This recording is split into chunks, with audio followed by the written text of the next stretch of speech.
الدرس في التخويفات والتهديدات للكفار والمشركين سورة المرسلات تفسير ابن كثير. الحمد لله رب العالمين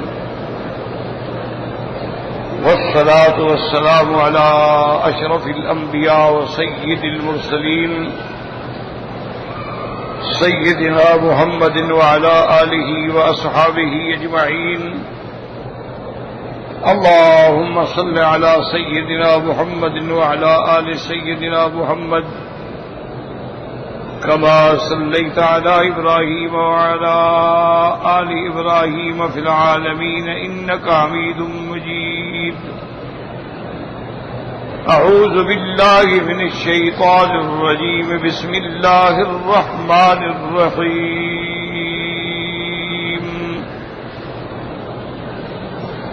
إن المتقين في ظلال وعيون وفواكه مما يشتهون. كلوا واشربوا هنيئا بما كنتم تعملون. إنا كذلك نجزي المحسنين. ويل يومئذ للمكذبين.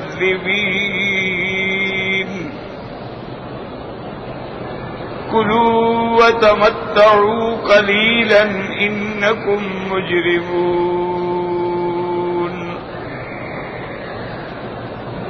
ويل يومئذ للمكذبين.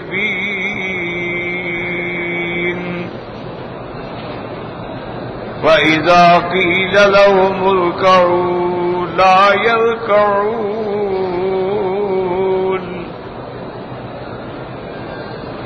ويل يومئذ للمكذبين. فبأي حديث بعده يؤمنون. اللہ تبارک و تعالی نے کلام مقدس کی ان آیات مبارکہ میں تخویفات بھی ہیں، تہدیدات بھی ہیں کفار و مشرکین کے لیے جنہوں نے قدم قدم پہ تکذیب کی. اللہ کی وحدانیت و الوہیت اور اللہ کی وحدہ لا شریک لہ کی بھی تکذیب کی، انبیاء اور رسل کی بھی تکذیب کی، اللہ کے قرآن کی بھی تکذیب کی اور یوم قیامت کی بھی تکذیب کی. تو ان کے لیے یہ ساری تہدیدات ہیں، چونکہ تہدیدات بھی 10 مرتبہ آئی ہیں اور ویل یوم ذل المکذبین بھی 10 مرتبہ آئی. یعنی ہر تہدید کے بعد اللہ نے فرمایا ہلاکت ہے اس دن ان لوگوں کے لیے جو جھوٹے ہیں، جھٹلانے والے. اب ہم نے کل کی جو آیات میں پڑھا تھا کہ اللہ مومنوں کو فرمائیں گے کہ کلو وشربو، کھاؤ پیو. ہنیئن، ہنیئن کا معنی یعنی ایسا کھانا پسندیدہ، لطیف، جس کو محاورات اردو میں کہتے ہیں رچتا بستا، یعنی جو نقصان بھی نہ دے، جو بھاری بھی نہ ہو اور ثقل بھی نہ ہو اور ہضم یا اس کو پینے کھانے میں تکلیف بھی نہ ہو، اس کو کہتے ہیں ہنیئن. اور اللہ نے اپنا کرم دکھلایا کہ بما کنتم تعملون با سببیہ ہے کہ جو تم نے عمل کیے دنیا میں اچھے، اس کا بدلہ ہم تم کو دے رہے ہیں.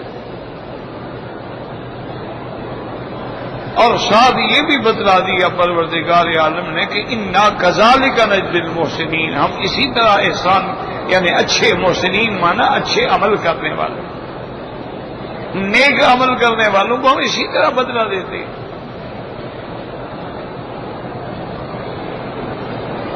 لیکن جو جھٹلانے والے ہیں پھر ان کے لیے ہلاکت ہے. ویل یومئذ للمکذبین.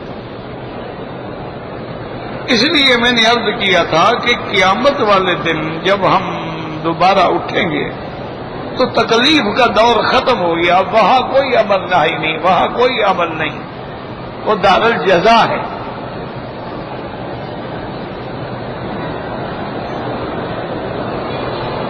عوامر اور نواہی جو ہے وہ اس دنیا میں ہیں کہ یہ کھاؤ یہ نہ کھاؤ، یہ پیو یہ نہ پیو، یہ کرو یہ نہ کرو، یہ عوامر نواہی دنیا میں ہیں۔ آخرت میں کوئی امر نہی نہیں، آخرت میں کوئی نماز نہیں، کوئی فرائض اللہ نہیں۔ اپنے ذوق اور شوق سے مومن عبادت کریں گے، وہاں بھی نماز پڑھیں گے، قرآن پڑھیں گے، لیکن وہ طبیعت کی خواہش ہوگی، حکم نہیں۔ تو یہاں جب امر کا صیغہ آیا کہ کلو واشربوا، تو اس کا کیا معنی ہے؟ تو اس کا جواب علماء نے دیا کہ بظاہر امر ہے لیکن معنی اذن میں ہے، بھئی آپ کو اجازت ہے۔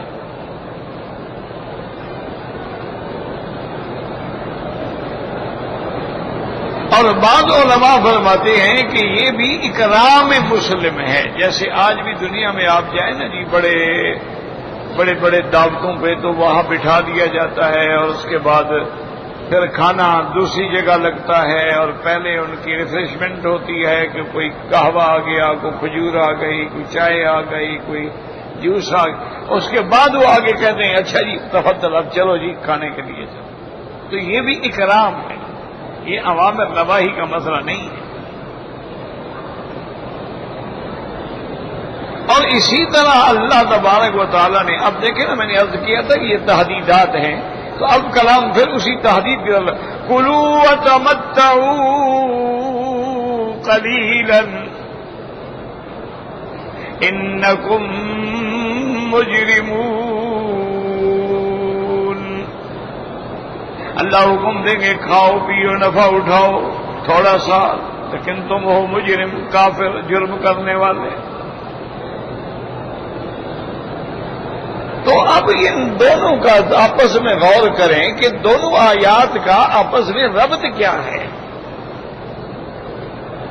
مومنوں کو جو حکم دیا جا رہا ہے وہ تو آخرت میں ہوگا نا۔ بات کو سمجھو، مسئلہ تھوڑا سا قرآن کو سمجھنے کی کوشش کیا کرو۔ صرف یہ نہیں ہے کہ پڑھتے گئے اور پڑھتے گئے اور پڑھتے گئے اور پتہ کوئی نہیں، طوطے کی طرح بولتے گئے کہ بس میاں مٹھو چوری کھائے گا، اس کو نہ میاں کا پتہ ہے، نہ مٹھو کا پتہ ہے، نہ چوری کا پتہ ہے، کیا لیتا ہے۔ بعض ان کو سلام بھی سکھا دیتے ہیں، السلام علیکم، اس کو یہ بھی پتہ نہیں ہے السلام علیکم کیا ہے۔ بلکہ آپ حیران ہوں گے، ہمارا اپنا یعنی تعلق والوں کا مدرسہ ہے جامعہ اشرفیہ لاہور میں، تو جب امام عبداللہ الصبیل رحمۃ اللہ علیہ جو بڑے امام تھے فوت ہو گئے، وہ وہاں تشریف لے گئے تھے دورے پہ، تو مدرسے میں بھی تشریف، جامعہ بھی تشریف لے گئے، تو انہوں نے جامعہ والوں نے کہا کہ حضرت اب سب سے پہلے ہم اپنے جامعہ کا ایک چھوٹا سا طالب العلم ہے، اس کی آپ کو سبق سنانا چاہتے ہیں۔ تو امام صاحب نے کہا ٹھیک ہے، بلائے اس کو، بلایا کیا، وہ پنجرے میں طوطا لے کے آ گئے۔ انہوں نے کہا جی یہ طالب ہے مدرسے کا سب سے چھوٹا، اس کا آپ سبق سن لیں۔ اس نے ساری سورۃ یاسین سنا دی۔ حالانکہ اب اس کو پتا تو کوئی نہیں یاسین کیا ہے، اس کو جی یاد کرایا تھا، اساتذہ نے محنت کر کے پڑھایا تھا، وہ اس نے سورۃ یاسین، اتنے حیران ہوئے امام حرم، وہ تو انہوں نے اپنی اس رپورٹ میں بھی لکھا جو جامعہ کی زیارت کے بعد لکھی جاتی ہے، اور یہاں بھی کئی مقامات پہ تذکرہ کیا کہ یار وہاں تو ایسے طالب ہیں اور ایسے مولوی ہیں جو جانوروں کو پڑھا دیتے ہیں، پرندوں کو بھی پڑھا دیتے ہیں۔ انسان تو انسان رہا نا، بڑے خوش ہوئے شیخ۔ تو بہرحال میرے کہنے کا مقصد یہ ہے کہ قرآن کو غور کرو۔ بھی اب پہلا حکم دیکھو، پہلے حکم پہ توجہ کرو، کلوا واشربوا ہنیئا بما کنتم تعملون۔ یہ مومنوں کو کب کہا جائے گا؟ جب مومن جنت میں ہوں گے، آخرت میں۔ کلوا واشربوا ہنیئا بما اسلفتم فی الایام الخالیہ۔ اللہ حکم دیں گے کھاؤ پیو لچا بستا جو دنیا میں تم نے میرے لیے بھوک پیاس برداشت کی، آج اس کا بدلہ تمہیں ہم انعام دے رہے ہیں۔ تو یہ حکم ہوگا جنت میں، یاد رکھو۔ اب اگلی جو آیت ہے وہ حکم ہوگا دنیا میں، کلوا وتمتعوا قلیلا انکم مجرمون۔ یہ ان کو آخرت میں نہیں ہوگا، چونکہ آخرت میں تو کافروں کے لیے جہنم ہے، آخرت میں تو کافروں کے لیے یعنی پینے کے لیے جو پانی ملے گا وہ کیا ہو، یشوی الوجوہ، وہ تو اگر قریب لائیں گے تو چہرے جل جائیں گے، اگر نکلیں گے تو قطع امعاہم، ان کی آنتوں کو کاٹ ڈالے گا۔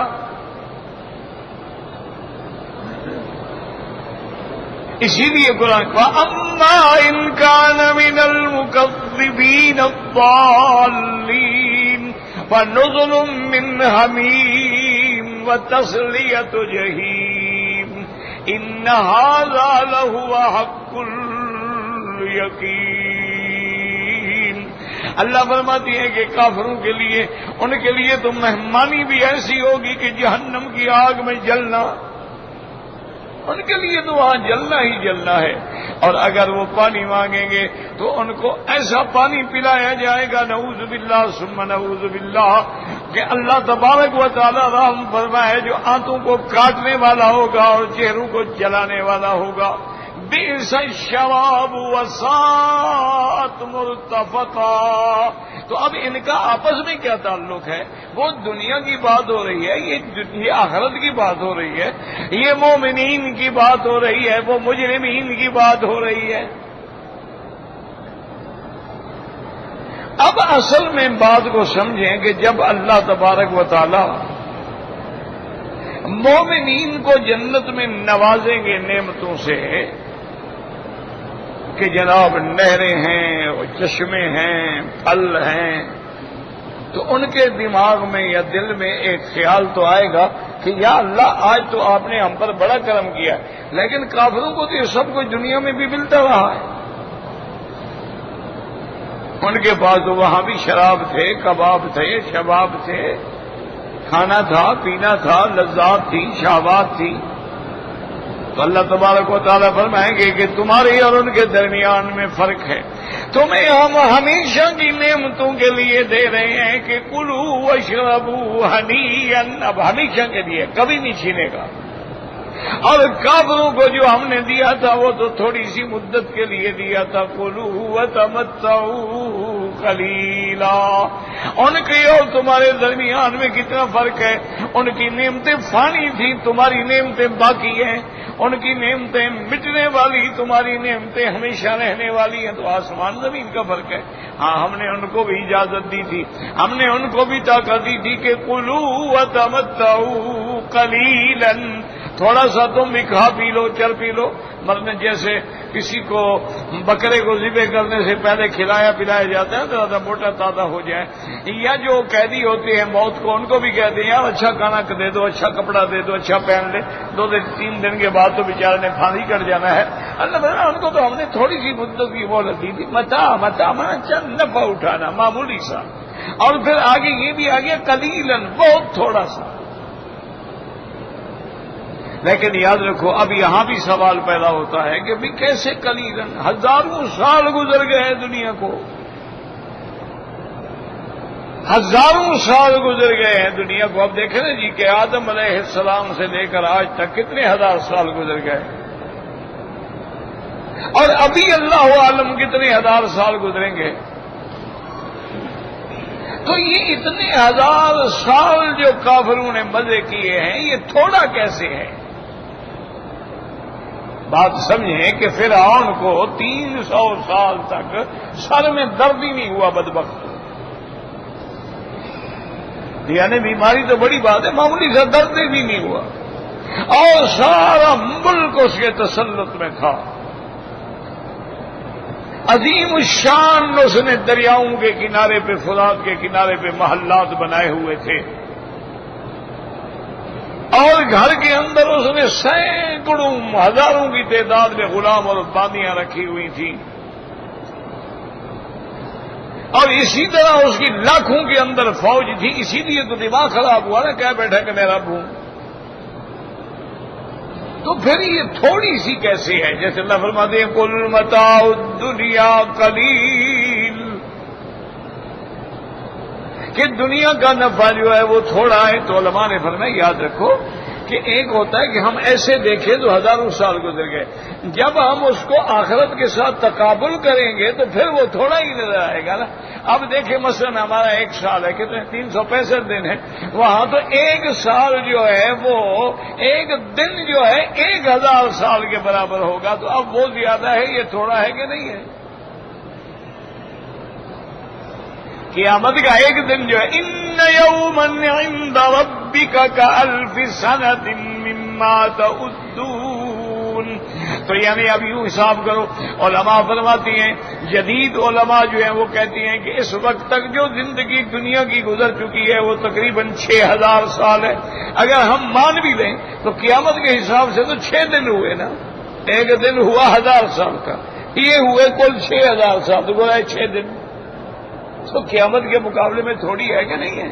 اس لیے اللہ نے فرمایا کہ کھا پی لو لیکن تھوڑا سا نفع ہے، کیونکہ دنیا فانیہ ہے اور آخرت باقیہ ہے، اور فانی کے مقابلے میں باقی اگر ہو تو پھر فانی کی کوئی قیمت نہیں ہوتی. اچھا، اسی طرح ایک بڑا عجیب واقعہ پیش آیا. ایک یہودیوں کا راہب جو ہے، بہت بڑا ان کا فصیح ادیب بلیغ آدمی جو تھا، بڑا قابل آدمی، حضرت علی کے پاس آئے اور آگے کہنے لگا کہ صفلی صفت محمد صلی اللہ علیہ وسلم، حضور کی سیرت کے بارے میں، حضور کے شان کے بارے میں مجھے کچھ بتاؤ.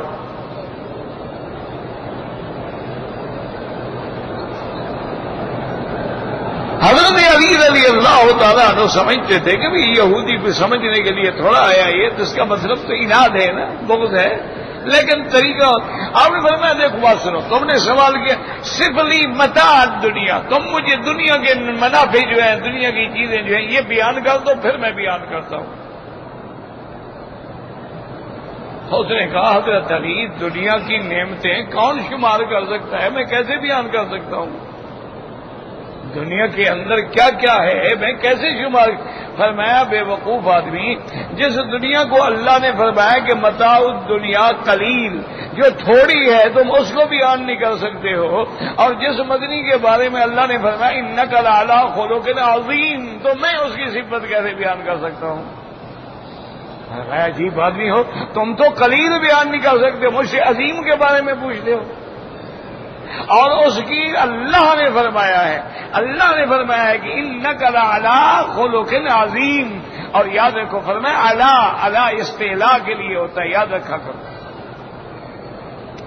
الا جو ہے وہ انتہا کے لیے ہوتا ہے، من جو ہے وہ ابتدا کے لیے ہوتا ہے. جیسے فرمایا سبحان الذی اسری بعبدہ لیلا من المسجد الحرام الى المسجد الاقصى من ابتدا الى انتہا. اچھا، لفظ اعلیٰ اگر آئے تو اس کا معنی ہوتا ہے استعلاء، کسی چیز کے اوپر ہونا، اس کو کہتے ہیں. جیسے زید علی السقف، بھی زید کا ان کا چھت پہ کھڑا ہے، یعنی چھت کے اوپر کھڑا ہے، اس کو کہتے ہیں اعلیٰ.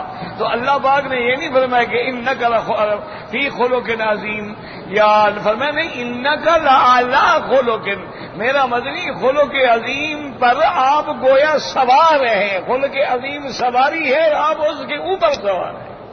یعنی خلق عظیم گویا آپ کی سواری بن گئی، آپ کی متیہ بن گئی، آپ کی عادت بن گئی، آپ کی فطرت بن گئی، آپ کے تابع ہو گیا ہے کہ ما سوائے خلق عظیم کے آپ سے کوئی چیز نکلتی نہیں. قول میں ہو، عمل میں ہو، فعل میں ہو، سیرت میں ہو، صورت میں ہو، جمال میں ہو، کمال میں ہو، نوال میں ہو، عطا میں ہو، ہر لحاظ سے آپ اس کے اوپر ہیں. وَإِنَّكَ لَعَلَىٰ خلق عظیم، اور خلق عظیم من نکرہ ہے، تنوین ہے، یعنی اتنا بڑا خلق عظیم کہ جس کی صفت اللہ کے سوا کوئی نہیں کر سکتا. اور یاد رکھیں کہ اللہ کی صفتیں اور تعریفیں جو ہیں وہ انبیاء بھی نہیں کر سکتے. اللہ کی شان جو ہے، اس لیے میرے پاک نبی نے بھی عرض کیا اللہم لا احصی ثناء علیک، اللہ میں تیری تعریف نہیں بیان کر سکتا کما اثنیت علی نفسک، اور اس لیے علماء نے فرمایا کہ جیسے مخلوق اپنے اللہ کی صفات کو بیان نہیں کر سکتی ہے، اللہ نے اپنے نبی کو بھی ایسا شان دیا ہے کہ اس کی صفتیں اور مدح اور تعریف بھی اللہ نے بیان کر دی ہے، مخلوق وہ بھی نہیں کر سکتا۔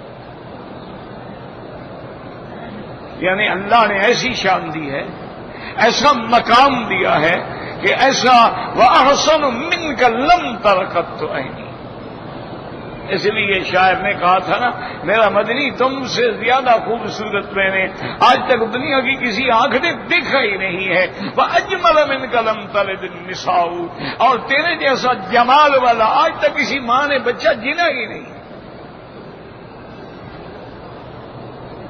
تو اس لیے یاد رکھیں، اللہ پاک فرمائیں کہ دنیا یہ ان کے لیے دنیا کا حکم ہے کہ کلو، کھاؤ پیو، کلو وتمتعوا، کلو وتمتعوا قلیلا انکم مجرمون۔ یاد رکھو، اللہ نے اپنے بندوں کے لیے یہ حکم نہیں، یہ کافروں کے لیے حکم ہوگا کہ دنیا کے چند روزہ منافع ہیں، کھاؤ پیو، نفع اٹھا لو۔ انکم مجرمون، تم مجرم ہو، تم ظالم ہو، تم مشرک ہو، تم کافر ہو۔ آگے چلو پھر تمہارے لیے کیا ہوگا، اس لیے آگے اللہ پاک نے فرما دیا وَيْلٌ يَوْمَئِذٍ لِّلْمُكَذِّبِينَ، اور جس دن ایمان والے جنت کی نعمتوں میں ہوں گے تمہارے لیے ہلاکت و بربادی بربادی ہوگی۔ اب اس کے بعد اللہ تبارک و تعالیٰ فرماتے ہیں وَإِذَا قِيلَ لَهُمْ ارْكَعُوا لَا يَرْكَعُونَ۔ یاد رکھو کہ اس کے اندر دو قول ہیں مفسرین کرام کے۔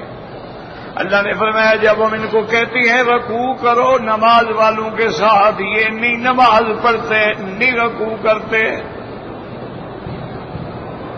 کیونکہ رکوع جو ہے یہ جزء من الصلاۃ ہے۔ ایک بات یاد رکھو، نماز صرف رکوع کا نام تو نہیں رہا ایک آدمی آئے رکوع کر کے چلا جائے، نماز میں تو رکوع ایک جز ہے، لیکن اس کو کہتے ہیں کہ اطلاق الجز اور یراد بہ الکل، کہ کبھی کبھی جز کا نام لیا جاتا ہے اور مراد کل لیا جاتا ہے، یعنی معنی یہ ہے کہ یہ نماز پڑھنے والوں کے ساتھ نماز نہیں پڑھتے۔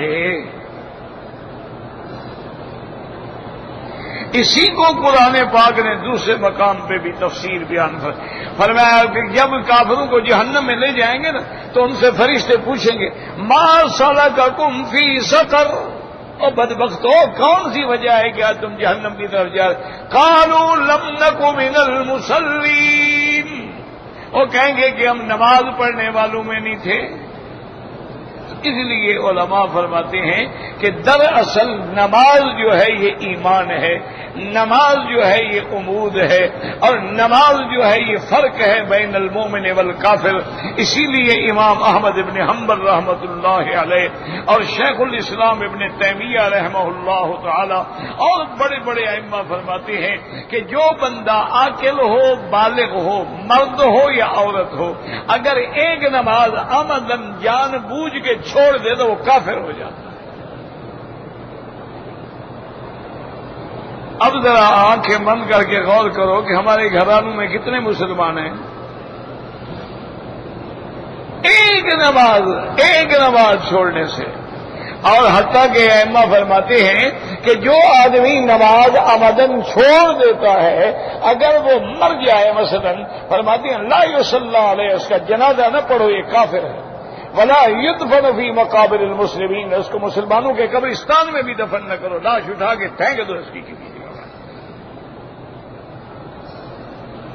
اور اسی طرح ائمہ کرام فرماتے ہیں کہ مثلا ایک آدمی جو ہے وہ بڑا مومن ہے، نمازی ہے، لیکن بیوی نماز نہیں پڑھتی تو بیوی کافر ہو گئی، تو جب بیوی کافر ہو گئی نکاح ختم ہو گیا۔ اس کا معنی ہے اس کے بعد جتنی اولادیں پیدا ہوں گی وہ حلال کی تو نہ ہوئی۔ یہی وجہ ہے نا آج کل اولاد میں نافرمانی کیوں ہے۔ اور لاکھوں میں کو خوش قسمت گھرانہ ہے جن کی اولاد فرمانبردار ہے۔ تو یہ تو شکر کرو کہ امام ابو حنیفہ رحمۃ اللہ علیہ اور امام شافعی رحمۃ اللہ علیہ اور امام مالک رحمۃ اللہ علیہ تین امام فرماتے ہیں کہ بھئی وہ کافر تو نہیں ہوتا، فاسق فاجر ہے، لیکن اس نے کام ایسا کیا ہے یجرہ الی الکفر، وہ اس کو کفر تک لے جانے والا ہے، یا نماز کا منکر ہے، وہ تو سب کے نزدیک کافر ہے۔ جیسے ہمارے لوگ کہہ دیتے ہیں بھی نماز، او یار چھوڑو تم جا کے پڑھو، تمہاری نمازوں کا نتیجہ تو دیکھیں ہم بھی پڑھ لیں گے، تو یہ تو کافر ہو جاتا ہے، بل اتفاق کافر ہو جاتا ہے۔ تو اب اس کا معنی یہ ہوا کہ کافر جو ہیں وہ بھی فروع کے مخاطب ہیں یا نہیں، مسئلہ یہ ہے۔ بھئی کفار کو اصول کی دعوت دی جاتی ہے، توحید، نبوت، قیامت، لیکن نماز وغیرہ یہ تو اصول دین میں، یہ تو فروع میں ہے نا۔ اس کا معنی یہ ہے کہ جب ان کو کہا جاتا ہے، معنی یہ ہے کہ کفار کو فروع کے بارے میں بھی پوچھا جائے گا، جیسے توحید کے بارے میں سوال ہوگا، قیامت کے بارے میں سوال ہوگا، ایسے یہ بھی سوال ہوگا کہ تمہیں جب کہا گیا کہ نماز پڑھو، تمہیں نماز کیوں نہیں پڑھی؟ ایک قول ہے، یاد رکھو، یہ بھی ایک قول ہے، اور دوسرا قول مفسرین فرماتے ہیں اذا قیل لهم ارکعوا لا یرکعون، وہ فرماتے ہیں اس کا معنی نماز نہیں شرعی، بلکہ معنی یہ ہے کہ جب ان کو حکم دیا جاتا ہے خدا کے آگے جھک جاؤ، خدا کی بات مان لو، اللہ رسول کے آگے تابعدار ہو جاؤ، خشوع اختیار کرو، یہ اللہ کے آگے نہیں جھکتے ہیں، وہ کہتے ہیں نماز مرادی معنی اللہ کا حکم ہی نہیں مانتے۔ اور ہمارے فرمایا کیوں؟ وہ کہتے ہیں کافر ہے، کافر کی کیا نماز ہے کہ اس کو نماز کا کہا جائے؟ معنی یہ ہے کہ اللہ تعالیٰ کی یہ اطاعت کرنے والوں میں نہیں ہے، اللہ کے آگے جھکنے والوں میں نہیں ہے۔ اذا قیل لهم ارکعوا لا یرکعون ویل یومئذ للمکذبین۔ آگے اللہ فرماتے ہیں فَبِأَيِّ حَدِيثٍ بَعْدَهُ يُؤْمِنُونَ۔ یاد رکھیں کہ باطل فرقے جو ہیں، معتزلہ جو ہیں، بعض ضال فرقے جو ہیں، وہ کہتی ہیں قرآن بھی گویا کہ حدیث ہے، مخلوق ہے، نہ قرآن اللہ کا کلام ہے۔ جو یہ کہتے ہیں وہ کافر ہیں۔ فَبِأَيِّ حَدِيثٍ، یعنی جو ہم پڑھ رہے ہیں یہ لفظ قرآن کے، اللہ پاک فرماتے ہیں کہ قرآن کے آنے کے بعد، اتنے واضح بیان آنے کے بعد اب اور کون سی بات ہے جس پہ تم ایمان لاؤ گے؟ تو اس میں ایک اشارہ بھی ہے، سمجھو کہ میرے نبی پر تو نبوت ہی ختم ہوگی، بدبخت ہو، اب آپ کے بعد کوئی اور تو نبی آنے والا نہیں جس کی بات تم مانو گے، تو کس بات میں اڑے ہوئے ہو؟ نہ اللہ کے قرآن کے بعد کوئی کتاب آئے گی، نہ اللہ کے نبی کے بعد کوئی نبی آئے گا، لا نبی بعدہ ولا کتاب بعد کتابہ ولا شریعت بعد شریعتہ ولا معصوم بعدہ ولا معصوم بعدہ ولا دین بعد دین الاسلام ان الدین عند اللہ الاسلام۔ اور فرمایا من یبتغی غیر الاسلام دینا فلن یقبل منہ۔ تو اب کس بات کی انتظار کر رہے ہو؟ کس بات میں تم ایمان لاؤ گے ظالمو؟ معنی یہ ہے کہ تم جب قرآن پر ایمان نہیں لائے، میرے مدنی محمد مصطفیٰ پر ایمان نہیں لائے، تو اب کس بات کا انتظار کر رہے ہو؟ تو نتیجہ کیا نکلے گا کہ ہلاکت ہوگی ان لوگوں کے لیے جو تکذیب کرنے والے ہیں، جو اللہ تبارک و تعالیٰ کے احکامات کو جھٹلانے والے ہیں۔ اسی لیے مفسر رحمۃ اللہ علیہ فرماتے ہیں یقول تعالیٰ مخبرا عبادہ المتقین، اللہ ان آیات میں خبر دیتے ہیں اپنے ان بندوں سے جنہوں نے اللہ کے احکام کو پورا کیا، وترک المحرمات، اور جن چیزوں کو اللہ نے حرام کیا ان کو بھی چھوڑ دیا۔ انہم یوم القیامت، وہ قیامت کے دن یکونون فی جنات، وہ باغوں میں ہوں گے اور چشموں کے اندر بیٹھے ہوں گے، اے بخلاف ما اولئک الاشقیاء فی من ظل یحموم وهو الدخان الاسود المنتن، اور وہ بدبخت، وہ کافر جو ایمان نہیں لے آئے، ان کے لیے وہاں کیا ہوگا؟ وہ ایک ایسے سائے میں ہوں گے جو آگ کے دھوئیں کا سایہ ہوگا، سیاہ دھواں، بدبودار دھواں، وہ اس میں ہوں گے، اور یہ جنت کے درختوں کے سائے میں ہوں۔ وَفَوَاكِهَ مِمَّا يَشْتَهُونَ، اے من سائر انواع الثمار مہما طلبوا وجدوا، اور ہر قسم کے پھل جو ہے ان کے لیے حاضر ہوں گے، جو مومن مانگے گا وہ مل جائے گا۔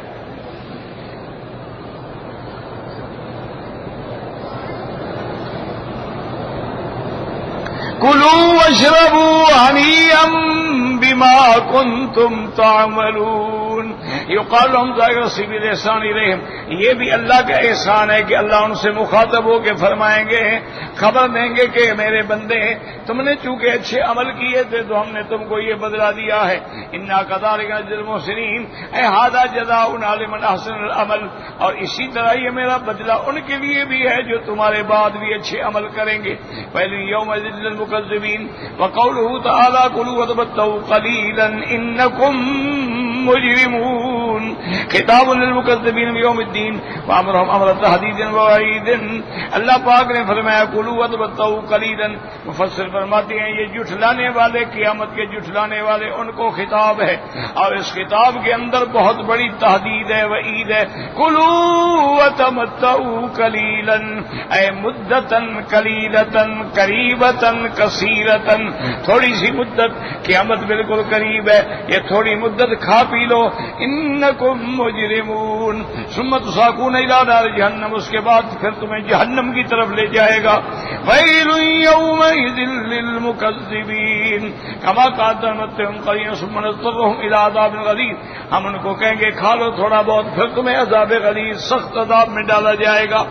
ان الذین یفترون علی اللہ الکذب لا یفلحون، متاع فی الدنیا ثم الینا مرجعهم ثم نذیقهم العذاب الشدید بما كانوا یکفرون۔ وقوله وإذا قيل لهم اركعوا لا يركعون، أي إذا أمر هؤلاء الجهلة أمر هؤلاء الجهلة من الكفار أن يكونوا من المصلين مع الجماعة امتنعوا من ذلك۔ جب ان کافروں کو کہا جاتا ہے کہ مومنوں کے ساتھ مل جاؤ، نمازیوں کے ساتھ مل جاؤ، جماعت میں حاضر ہو کے نماز ادا کرو، یہ تکبر کرتی ہیں۔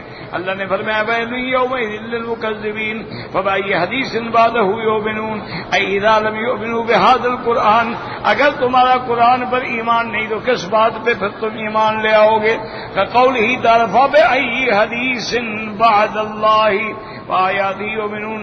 قال ابن ابی حاتم الطنابی قال حدثنا ابن ابی عمر قال حدثنا سفیان اسماعیل ابن امیۃ سمعت رجلا اعرابیا بدویا یقول سمعت ابا ہریرہ یرویہ اذا قرأ المرسلات عرفا فقرأ بحدیث بعدہ یؤمنون فلیقل آمنت باللہ وبما انزل، کہ جو آدمی یہ سورت پڑھے اور اس آیت پہ پہنچے تو اس کو کہنا چاہیے آمنت باللہ وبما انزل۔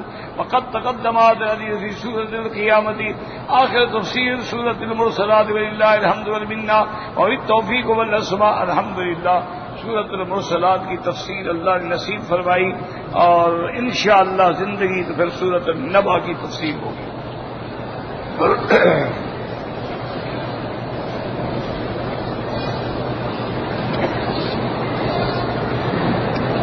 کہتے ہیں جی کہ نام کے حرف جو ہوتے ہیں، مثلا نام ہے کسی کا، اس کو کم کریں یا بڑھا دیں کوئی فرق پڑتا ہے؟ کوئی فرق نہیں پڑتا، کچھ بھی نہیں۔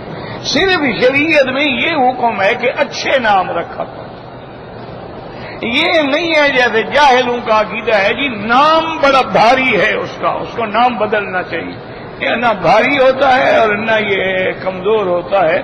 شریعت صرف ایک کہتی ہے کہ اچھے نام رکھو بس۔ انگوٹھی میں کوئی خاص پتھر پہننا کوئی فائدہ نہیں، پتھر ہے خوبصورتی کے لیے پہنا جاتا ہے، باقی پتھر میں نفع نقصان نہیں ہوتا کسی قسم۔ یاد رکھو یہ لوگوں کے عقیدے ہوتے ہیں کہ فیروزہ پہنو گے تو یہ ہو جائے گا، اور پھر وہ اعداد نکالتے ہیں کہ تمہارا نام کیا ہے، والدہ کا نام کیا ہے، عدد کیا ہے، تمہارا برج کیا ہے، تمہارا ستارہ کیا ہے، تم کو کون سا پتھر موافق ہے، کون سا پتھر مخالف ہے۔ یہ سب دنیا جہان کی علم جفر اور علم نجوم کی باتیں ہیں، ان پہ ایمان رکھنے سے بھی آدمی کافر ہو جاتا۔ ہاں ایک یہ ہے کہ مثلا جیسے بعض پہاڑ ٹھنڈے ہیں، بعض پہاڑ گرم ہیں، بعض پہاڑ لاوا اگلتے ہیں، بعض پہاڑوں پہ ماشاءاللہ انجیر اور زیتون کے درخت ہوتے ہیں. تو اسی طرح بعض پتھروں میں بھی ایسی خاصیات اگر اللہ نے رکھی ہیں کہ کوئی ٹھنڈا ہے کوئی گرم ہے تو وہ ہو سکتا ہے، کوئی بڑی بات نہیں، جیسے دواؤں میں اثر ہوتا ہے. تو پتھر اسی لیے بڑے بڑے اطباء اور حکماء جو ہیں وہ مجوہرات الکریمہ، یہ جتنے اچھے پتھر ہیں ان کے کشتے بناتے ہیں اور لوگوں کو استعمال کراتے ہیں. تو بہرحال ویسے بزرگ تو کہتے ہیں کہ کشتہ نہ شبی، کشتہ نہ مخور کشتہ شبی، وہ کہتے ہیں کشتہ نہ کھانا انشاءاللہ کشتہ ہی ہو جاؤ گے. تو بہرحال لیکن بناتے تو ہے نا جی. اس لیے اچھا جیسے کہ ایک پتھر ہے اپنا، اس کا نام میرے دماغ میں نہیں آ رہا، وہ طبیب کہتے ہیں کہ جس کو پتھر ہی ہو نا، اللہ معاف کرے، مسانے میں یا گردے میں، وہ کہتے ہیں اس پتھر کے پہننے سے وہ پتھر ہی جو ہے گل جاتی ہے. اللہ عالم، خدا جانتا ہے. بہرحال اس کو عقیدہ رکھنا کہ یہ نفع دے گا نقصان دے گا تو کفر ہے.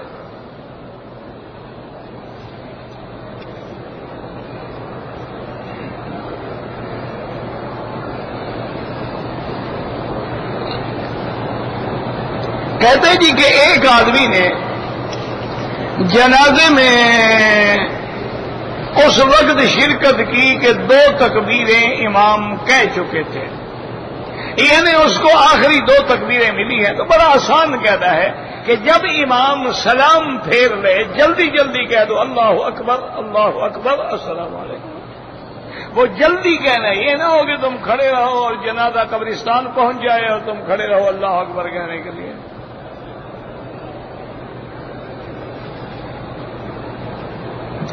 کہتے جی کہ ہم نے سنا ہے کہ زمزم جو ہے وہ منافق نہیں پی سکتا ہے، یہ حدیث ہے. سنا کیا ہے؟ حضور نے فرمایا کہ منافق جو ہے وہ کبھی زمزم پیٹ بھر کے نہیں پی سکتا.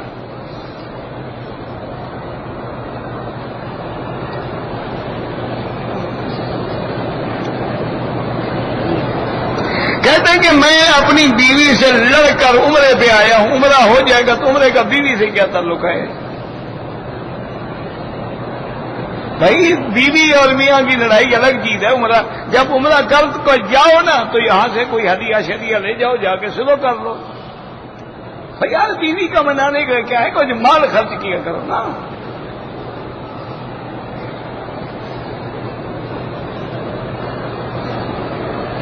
میرا ٹیلی فون گر گیا ہے، چلو جی اللہ کرے گا مل جائے گا.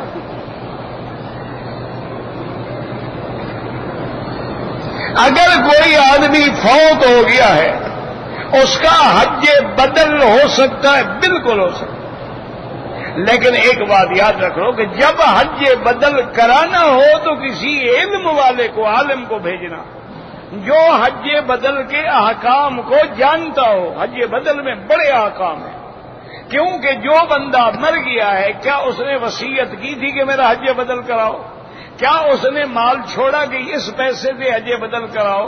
یا وصیت بھی نہیں کی، حج بدل کے لیے پیسے بھی نہیں چھوڑے، کیا اس پہ حج فرض بھی تھا کہ نہیں تھا؟ یہ ساری چیزیں دیکھنی ہوتی ہیں. حج ہو سکتا ہے. وہ ہمارے یہاں ایک پیر صاحب تھے، فوت ہو گئے، بڑا اچھا آدمی تھا. اللہ تبارک و تعالی جو فوت ہو گئے سب کی قبروں پہ رحمتیں فرمائیں. تو ویسے وہ یعنی پیروں میں صحیح العقیدہ آدمی تھا. غلام تاج محمود قریجہ اس کا نام تھا، لیکن لوگ کالا میاں کہتے ہیں. عادت ہو جاتی ہے نا بچپن میں، ماں باپ نے جو محبت سے کوئی نام کر دیا وہ پک گیا. تو وہ بیچارے بہت مریض تھے، وہ ہوائی جہازوں میں نہیں آ سکتے، سفر نہیں کر سکتے، نفسیاتی مریض تھے. تو انہوں نے اپنے حج بدل کے لیے ایک عالم تھے ماشاءاللہ، بڑا موحد عالم تھا، مولوی عبدالاحد یا ایسے کوئی نام تھا، اس کو بھیجتے. تو ایک دفعہ سارے بریلوی مولوی اکٹھے ہو کے آ گئے. انہوں نے کہا پیر صاحب یہ کیا مسئلہ ہے؟ آپ ہمارے مرشد ہیں، پیر ہیں، خاندان قریجہ کے سجادہ نشین ہیں، اور اپنے حج بدل کے لیے آپ وہابی کو بھیجتے ہیں. ہم میں سے کوئی مولوی آپ کو نہیں ملتا. انہوں نے کہا یار تمہیں میں مسلمان بھی سمجھوں تو حج پہ بھیجوں, تم قبروں پہ سجدہ کرتے ہو, ایمان تو ختم ہو گیا, میرا حج کیا کرو گے؟ میں اپنے حج کے لیے کم از کم مسلمان کو تو بھیجوں نا. تم قبروں پہ سجدہ کرتے ہو, غیر اللہ کی منتیں مانتے ہو, قبروں پہ آ کے باقاعدہ عرس مناتے ہو, چادریں چڑھاتے ہو, ہاتھ باندھ کے کھڑے ہوتے ہو اور ان سے براہ راست سوال کرتے ہو کہ میری مشکل حل کر دے. تو اس سے بڑا شرک اور کفر کیا ہوتا ہے؟ تو انہوں نے کہا بھی میں تو اسی کو بھیجوں گا, مسلمان تو ہو جو میرا حج تو ہو جائے کم از کم. وہ بیچارے بڑے شرمندہ ہوئے. ان کو تو خیال تھا بھی پیر صاحب مان جائیں, ان کو پتا نہیں تھا کہ پیر صاحب اندر سے خود وہابی ہے.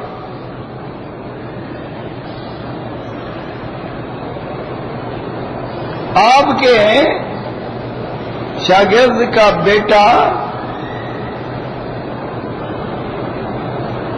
پتہ نہیں کیا ہے, مجھے تو پڑھا نہیں جاتا کیا لکھا ہے, آپ لفظ ہی نہیں پڑھے جاتے.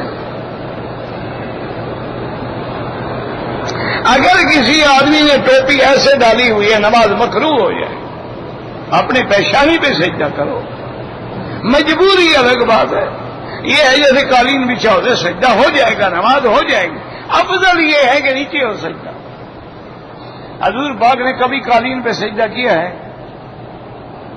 ساری زندگی پتھروں پہ سجدہ کیا. لیکن جس کو ہم ہٹا سکتے ہیں اس کو تو ہٹاؤ نہ, چاہو اس کو تو ہم نہیں ہٹا سکتے. یہ ہے کہ آمدن فیشن کے لیے یوں رکھی ہوئی ہو تو نماز مکروہ ہو جاتی.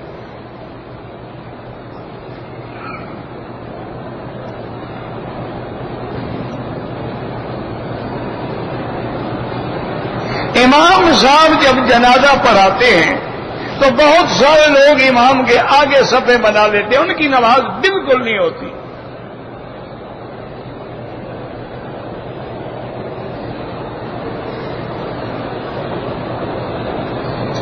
حدود حرم میں 1 رکعت کے 1 لاکھ ہیں یا ایک نماز کے 1 لاکھ ہیں. وہ نماز 4 رکعت ہے, اگر رکعتوں پہ گنو گے تو 4 لاکھ رکعت کا ثواب ملے گا, کیونکہ نماز میں ہیں جو 4 رکعت یا 3 رکعت یا 2 رکعت.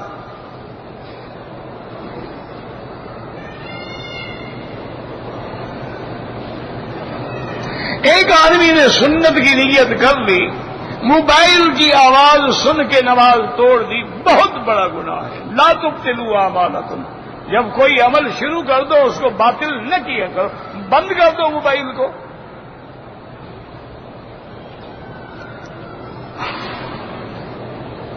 ہم پاکستان سے آئے ہیں, دعا کریں اللہ ہمیں نیک اولاد, اللہ ہر اس مسلمان کو جس کی اولاد نہیں ہے صالح اور نرینہ اولاد عطا فرما, اور جن کی اولادیں ہیں ان کو صالح بنا دے.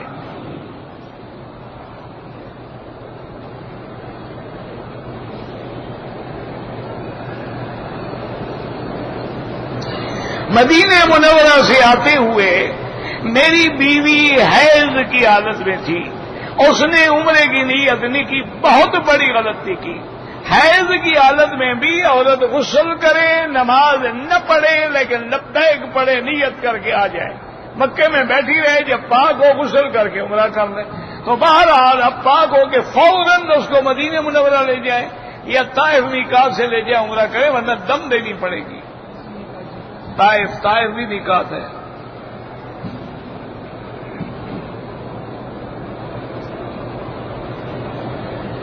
محمد طارق شریف امریکہ, ٹھیک ہے بھائی, اگر یہ آپ کا نمبر ہے آپ مجھے مل لیں. میں تو سچی بات ہے ہر کسی کو ٹیلی فون تو نہیں کر سکتا ہوں.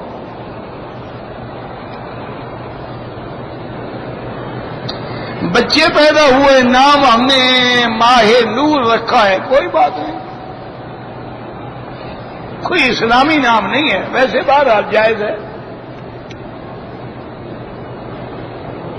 طواف کے ہر چکر میں اشارہ, اچھا ایک بات یہاں سمجھ لو, بہت سارے میرے بھائی غلطی کرتے ہیں. ہر چکر میں کہتے ہیں بسم اللہ اللہ اکبر, یہ غلط ہے. جب طواف شروع کریں گے تو کہیں گے بسم اللہ اللہ اکبر وللہ الحمد. اب جو باقی چکر ہیں ان پہ بسم اللہ نہیں کہیں گے, ان پہ صرف اللہ اکبر وللہ الحمد. بسم اللہ تو شروع میں کہا جاتا ہے نا. ان کے لیے ضروری نہیں.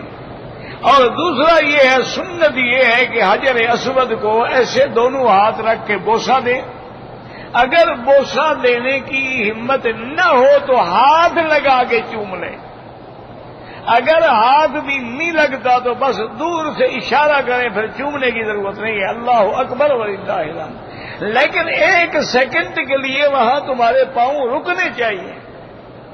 چلتے طواف الگ چیز ہے، وقوف الگ چیز ہے. وہاں آپ کھڑے ہوں گے، بسم اللہ اللہ اکبر وللہ الحمد، پھر چل پڑے.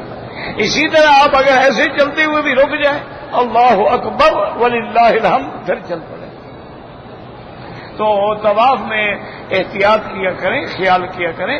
طواف جو ہے نا یہ نماز کے حکم میں ہے. الطواف کالصلاۃ، یعنی جیسے نماز بغیر وضو کے جائز نہیں، طواف بھی بغیر وضو کے جائز نہیں. جیسے نماز میں سینہ نہیں پھیرنا چاہیے، پشت نہیں ہونی چاہیے کعبے کی طرف، اسی طرح طواف میں بھی آدمی خیال رکھے کہ نظر نیچے ہو اور ایسے چلتا رہے. اچھا، اور خدا کی قدرت دیکھیں. حضور صلی اللہ علیہ وسلم کو ہر عمل میں یمین پسند تھا، یعنی پانی پینا دائنے ہاتھ سے، کھانا کھانا دائنے ہاتھ سے، کنگھی دینی داہنی طرف، جوتی مبارک پہنتے دائیں پاؤں میں، مسجد میں داخل ہوتے دائیں پاؤں. ہر چیز دائیں طرف سے محبوب ہے. لیکن ایک طواف ہے اللہ کے گھر کا جو بائیں طرف سے کیا جاتا ہے. بات کو سمجھے. دیکھو نا، ابھی یہ کعبہ شریف، جب تم طواف کرتے ہو تو یوں تو نہیں کرتے ہو نا کہ کعبہ تمہارے دائیں ہاتھ پہ ہو، بلکہ یوں کرتے ہو تو کعبہ بائیں ہاتھ پہ ہو جاتا ہے، دائیں ہاتھ پہ نہیں ہوتا. تو حالانکہ اگر چکر یوں اللہ حکم دے دیتے طواف تو تب بھی پورا ہو جاتا نا، سفر بھی وہی رہتا. لیکن کعبے کو بائیں ہاتھ میں رکھنے کی علماء نے حکمت لکھی ہے کہ اللہ چاہتے یہ تھے کہ بندے کا دل بھی دائنی طرف ہوتا ہے اور کعبہ بھی داہنی طرف رہے. یہ جتنا دل کے قریب ہوگا اس کے دل کی اصلاح ہو. اسی لیے کہتے ہیں کہ کعبہ جو ہے یہ مقناطیس القلوب ہے. جیسے مقناطیس لوہے کو کھینچتا ہے، یہ دلوں کو کھینچتا ہے. دیکھو نا، آپ نے کعبہ نہیں دیکھا، لیکن ایک دفعہ دیکھ لو نا، پھر ساری زندگی جب بھی نماز پڑھو گے وہ منظر آپ کو ضرور یاد آئے گا کہ یار وہ کیا وقت تھا جب میں کعبے میں کھڑا تھا، میں کعبے میں نمازیں پڑھ رہا تھا، اللہ کا گھر میرے سامنے ہوتا تھا. یہ دل، اسی لیے اللہ نے اس کو دلوں کے لیے جو ہے یعنی ایک قسم کا تعلق اور مقناطیس بنا دیا ہے کہ جو بھی ایک دفعہ دیکھتا ہے وہ ہمیشہ دیکھنا چاہتا ہے. اللہم ثبتنا علی الایمان، اللہم ارزقنا حسن الختام، اللہم ارزقنا ثمرات الحرمین الشریفین وبرکات الحرمین الشریفین. اللهم اذهب الباس رب الناس اشف انت شافي لا شفاء الا شفاؤك شفاؤك لا يغادر سقما. اللهم اشفنا واشف مرضانا وارحم موتانا واستجب دعاءنا ولا تخيب رجاءنا برحمتك يا ارحم الراحمين يا ارحم الراحمين يا اکرم الاکرمین یا اجود الاجودین. اللهم لا تجعلنا عقلة للآخرين، اللهم لا تجعلنا مضرة للمادقين، اللهم لا تجعلنا فتنة للقوم الظالمين، اللهم لا تجعلنا من القانتين، اللهم لا تجعلنا من الآيسين برحمتك يا ارحم الراحمين. یا اللہ، عالم اسلام کی عزت و غلبے کا فیصلہ فرما. یا اللہ، کفار و یہود کی ذلت کا فیصلہ فرما. یا الہ العالمین، عالم اسلام پہ جو تیرے عذاب ہیں سب رفع فرما، عذاب رفع فرما، عذاب رفع فرما. یا اللہ، مسلمانوں کے قتل عام کو بچا لے. یا اللہ، مسلمانوں کے قتل عام کو روک دے. یا اللہ، امن و استحکام قائم فرما. یا اللہ، جو مظلوم بیچارے مارے جا رہے ہیں ان پہ رحم فرما، ان کے پسماندگان کو صبر جمیل عطا فرما اور ان ظالموں کو اپنی قدرت سے سزا عطا فرما. یا اللہ، ہمیں مانگنا بھی نہیں آتا، بغیر مانگے عطا فرما دے. یا الہ العالمین، یا ارحم الراحمین، یا اکرم الاکرمین. یا اللہ، اپنے خزانے غیب سے عطا فرما اور تاج ہمیں حیات کسی بندے کا محتاج نہ فرما. اور یا اللہ، ہمارا آخرت اچھی فرما دے. یا اللہ، اور جب موت کی گھڑی آئے تو زبان پہ جاری فرما دے لا الہ الا اللہ محمد الرسول اللہ صلی اللہ تعالی علی خیر خلقہ سیدنا محمد وعلی آلہ وصحبہ اجمعین.